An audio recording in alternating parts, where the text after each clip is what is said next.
नमस्कार, India top news में आपका स्वागत है। वीआईपी प्रत्याशी विवेक सिंह कौशिक ने कहा कि विकास कार्य करेंगी। उत्तर प्रदेश बलिया जिले में वीआईपी प्रत्याशी विवेक सिंह कौशिक प्रत्याशी फेफना विधानसभा में दर्जनों गांव में दूर दूर लोगों से संपर्क कर रहे हैं, लोगों को वीआईपी की उपलब्धियों को बता रहे हैं। वीआईपी प्रत्याशी विवेक सिंह कौशिक ने कहा कि मैं विकास कार्य करूँगा और लगातार करते आ रहे हैं। चुनाव मैदान में उतरे हुए हैं, क्या उद्देश्य, क्या एजेंडा आपका है? विवेक सिंह कौशिक 360 फेफना विधानसभा के इस बार प्रत्याशी हैं विकासशील इंसान पार्टी से। और इस फेफना विधानसभा को पिछले 10 वर्षों से, जब से यहाँ के जो जनप्रतिनिधि हैं वो नौजवानों को आगे करके और उनका हक अधिकार, आम जनमानस के जो फंडामेंटल राइट्स हैं उनके भावनाओं के साथ खिलवाड़ करने का जो काम कर रहे हैं, तो हम लोग इस चुनाव में, इस लोकतंत्र के पावन पर्व पे अपने नौजवानों को, बुजुर्गों का आशीर्वाद लेकर के जगाने का काम कर रहे हैं। विवेक सिंह जिंदाबाद। नहीं बोलो लो।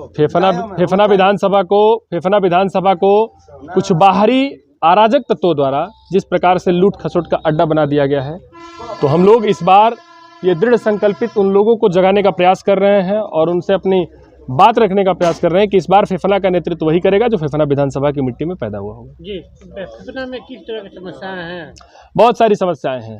फेफना विधानसभा की आज भी वो जर्जर टूटी हुई सड़कें, हमारे फेफना विधानसभा में नौजवानों के खेलने के लिए ना कोई क्रीड़ा स्थल बनाया गया, ना कोई चिन्हित किया गया। सबसे बड़ा दुर्भाग्य तो ये है कि वर्तमान में जो सत्ताधारी लोग हैं, जो यहाँ के विधायक हैं, जो यहाँ के मंत्री रहे हैं, उनके पास युवा कल्याण और खेल मंत्रालय था और फिर भी यहाँ के नौजवानों का उन्होंने ख्याल नहीं रखा।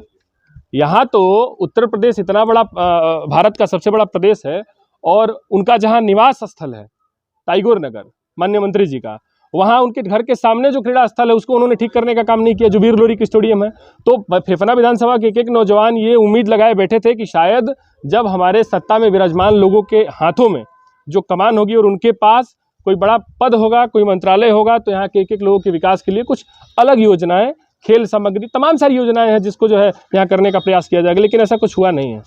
जी, तो जनता से तमाम लोग आते हैं, आश्वासन देते हैं, चले जाते हैं। बिल्कुल, विधायक बनते हैं, मंत्री बनते हैं, परंतु जो समस्या उसी को उठते रहते हैं। विधायक बन के अपना पेट भरते हैं और जैसे कहते हैं ना कि पहले के दिनों में आपने सुना होगा कि आए थे तो कह रहे थे कि जिस ओर जवानी चलती है उस ओर जमाना चलता है। लेकिन जवानी तो आपके साथ चली, लेकिन आपने उस जवानी को कुचलने का प्रयास किया।